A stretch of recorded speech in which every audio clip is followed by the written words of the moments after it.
So, this one's still ongoing, and honestly, I don't know how I feel about it.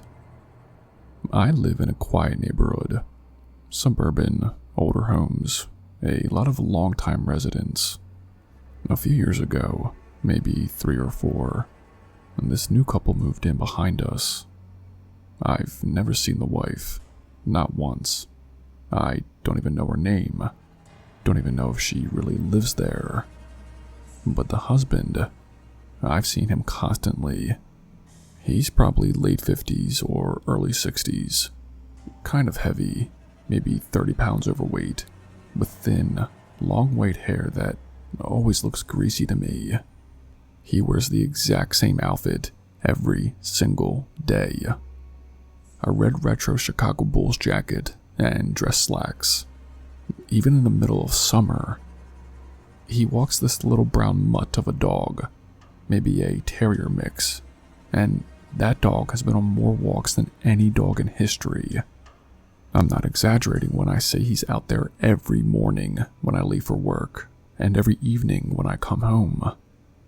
He always walks the same path, right along the property line between our backyards. There's a chain link fence and some bushes, but there's a decent sized gap where you can see through. I've caught him standing there, looking into our bay window. Not glancing like he's just looking around. No, he's staring, like he's trying to memorize the layout or something. And it's not just me that thinks he's off. My brother was over one day with his 2 kids, and we were sitting on the front porch, getting ready to walk to the park. Out of nowhere, this guy walks right up and starts talking to the kids. Not to us, to them. Asking them stuff like, do you like dogs? And what kind of games do you guys like to play? Just weird and out-of-place questions.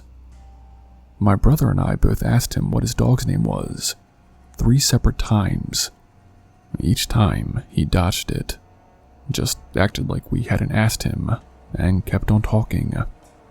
It was like he didn't even hear us, or was deliberately avoiding us.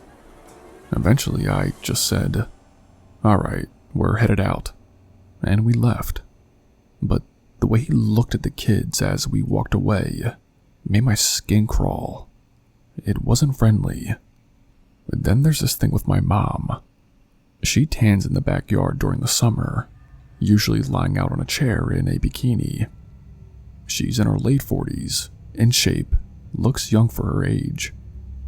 One day she came inside, visibly shaken, and told me she saw the guy staring through the gap in the bushes. She did not say anything to him, just got up and came inside. Now she only lays outside when someone else is home. I try to write some of this off as maybe he's just socially awkward or mentally off, but then other stuff keeps happening. Like one night about 2 months ago, I went outside to smoke just outside our workout room.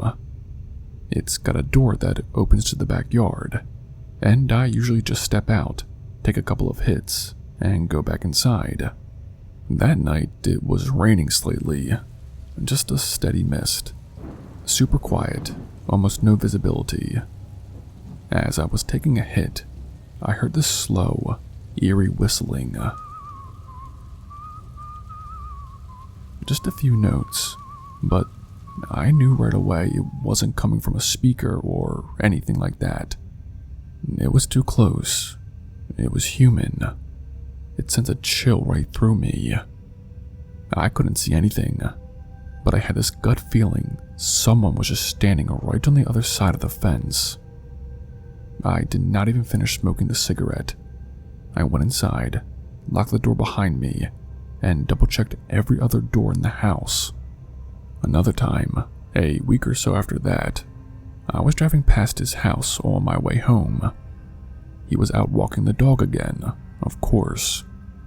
I looked over like I always do, just to see if he was there, and sure enough, he was staring right at me.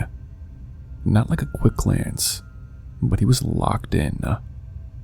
I kept driving, and I swear to you, I checked my side mirror, and he was still staring. Same thing in the rear view. He did not move, just stood there holding the leash and watched my car drive completely out of view. It's gotten to the point where I've started documenting stuff. Not calling the police or anything yet, because he technically hasn't done anything illegal. But I'm keeping notes, dates, times, anything I can. Part of me feels like maybe I'm being paranoid. But the other part of me feels like this guy is dangerous, or at the very least, deeply disturbed. The way he fixates on the property line, on the kids, on my mom, on me. It's not normal. He's also never smiled, never waved, never even acted like he recognizes me, despite seeing me multiple times a day for years now. I don't know what his endgame is, if there even is one, but something's off, really off. And if something ever does happen, I want people to know that we saw it coming.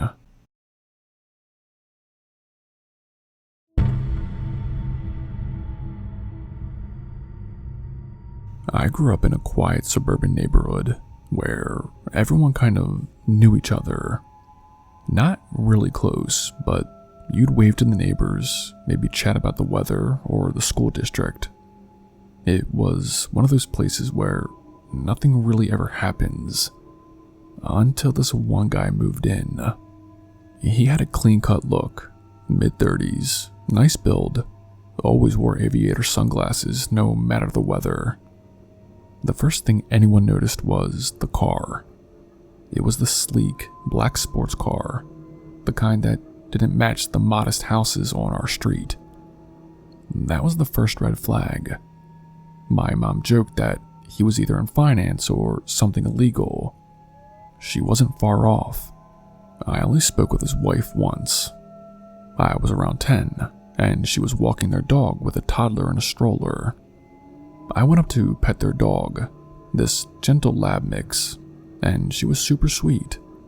Young, maybe early 20s, a little shy, but she was kind. I asked her the dog's name, and we talked for maybe 2 minutes. She said they just moved in, and were settling in. I never saw her again after that week, though. The husband did not speak to anyone. He didn't work, or if he did, it wasn't anything conventional. He was either driving that car or washing it. Every day, no exaggeration. Sometimes multiple times a day. Just up and down the street, like he was waiting for something to happen or to be seen. One summer day, my friend and I were playing basketball in his driveway. It was June, stupid hot outside. The guy backed out of his driveway slowly, like always. My friend, being a smartass, yelled out, "Why do you drive around so much?"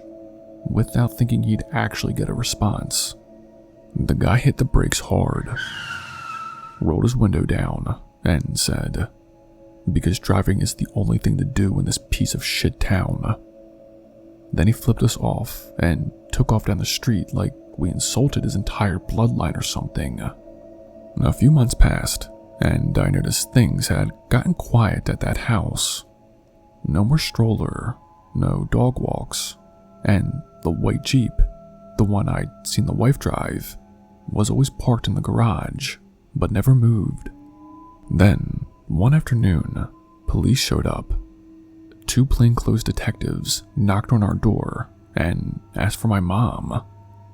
I went and got her, and they asked if she knew anything about our neighbor's family. Apparently, the wife had run off, and no one had heard from her or the kids in months. They said the guy claimed she left him and just disappeared, but they couldn't confirm anything. No one had been able to reach her, no phone calls, no activity on her phone or bank accounts, nothing. My mom mentioned the Jeep, that she hadn't seen it move in a while. One of the detectives jotted that down. They thanked us and left. Maybe 2 weeks later, My mom and I were backing out of our driveway on the way to a chiropractor appointment when she stopped the car and just stared. The garage door was open and the Jeep was still there. She pointed and said, "If she ran off, wouldn't she have taken the car?" I nodded, not really thinking about it too much. But the next day, the Jeep was gone. A for sale sign went up on it in the guy's yard for maybe 24 hours. Then it disappeared entirely. Never saw it again. I don't even remember seeing anyone come by to look at it. Not long after that, we got a package delivered to our house by mistake. It was addressed to him, so my mom asked me to walk it over. I knocked, and he answered, looking half awake, shirtless, and completely out of it. When he opened the door, the smell hit me hard. Like weed, chemicals, and something else. Something rotting. I handed him the package and glanced inside. His dining room table had a handgun just sitting out, next to a roll of duct tape and a stack of envelopes. I did not say anything to him. I just turned and walked back home. My mom asked what happened, and I told her everything. She called the police anonymously, just to report what we'd seen, but they never followed up. A month later, he moved out, just packed up and vanished overnight. No moving truck, no goodbyes, of course. He was just gone. We never got answers. I still don't know the wife's name, but I know that guy was dangerous. I know something happened in that house, and I know, deep down, that the Jeep just didn't disappear because someone bought it. Some nights, when I can't sleep, I think about that little girl and wonder if she ever got a chance to grow up.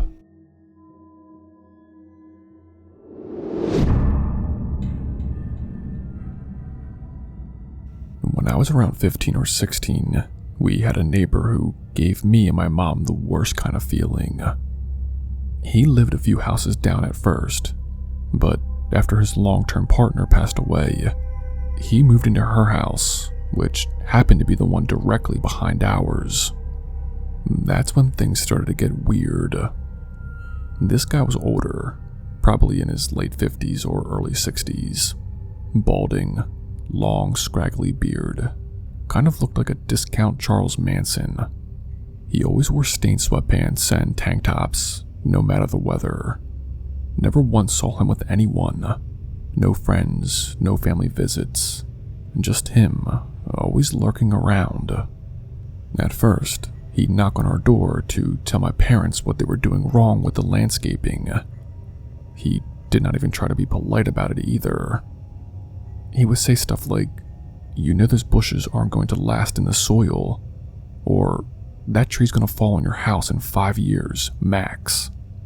One time he actually brought over a bag of mulch and said, "You'll thank me later." My dad tried to brush it off like the guy was just trying to help, but my mom got irritated fast. She started calling him Landscaping Larry behind his back. Eventually, we noticed signs that he wasn't just watching the yard. He was coming into it. Our backyard was fenced in, and the only two ways in there were the gate on the side and climbing the fence. One day I came home from school early, half day for exams, and as I turned the corner to go up the driveway, I saw him. He was sprinting through our backyard, heading for the side gate. He tried to act casual, like he was just passing through, but the way he looked at me told me everything. His face dropped. He did not say a word, just opened the gate and walked out like nothing happened. Later that night, I told my parents, and my mom got serious about locking the gates and closing all the blinds in the house. But here's the part that's always haunted me. Our neighbor on the other side, my friend at the time, her bedroom faced our yard, and there were little cracks in the old wooden fence between our houses. I started to wonder if he was crawling around back there, trying to spy on her, or me, or both of us. We were both teenagers, often in the yard or sunbathing during the summer. The idea that he was creeping around, maybe even watching us through the slats, still makes my skin crawl. There were little moments too. Once my mom came home to find our backyard hose unwound and left running. No one had touched it. Another time, the back porch light was unscrewed just enough to be turned off. My dad said it could have been the wind or a short, but I did not buy that. Then things escalated. We noticed he wasn't around as much. No more lectures about mulch. His yard started to look like garbage. Knee-high weeds, bags of trash just piled outside. Then my mom told me what she heard from another neighbor. Apparently, the house technically belonged to his deceased partner, and when she passed away, her sister inherited it. He wasn't on any paperwork, and he was being evicted. The day it happened, I was home. I did not hear the gunshot, but I did see the cops. My mom was outside when they pulled up, and they did not waste time. Within minutes, there were 3 cruisers and an ambulance. He had shot himself inside the house. Word spreads fast, as it does in small neighborhoods. One of the officers apparently told a neighbor that he left a short note, something bitter and sarcastic, and that he'd done it just days before the legal eviction was supposed to happen. My mom believes it was a last screw you to the sister, maybe even a way to leave a mess for someone to clean up. That house sat untouched for weeks, maybe longer. I don't even remember who moved in after. It was a blur. I just remember being relieved that he was gone. I still think about the way he looked that day when I caught him in our yard. Not embarrassed, not apologetic, just cold. Like I interrupted something I wasn't supposed to see. We never found anything missing from our yard, but that didn't make it any better. It was the knowing that he'd been there, walking where we thought we were safe, watching us when we had no idea. And there's no telling how long it went on before I caught him. That man gave me a gut feeling that I didn't understand back then, but fully trust now. Sometimes creepy isn't just a vibe, it's a warning. I'm glad I listened to it.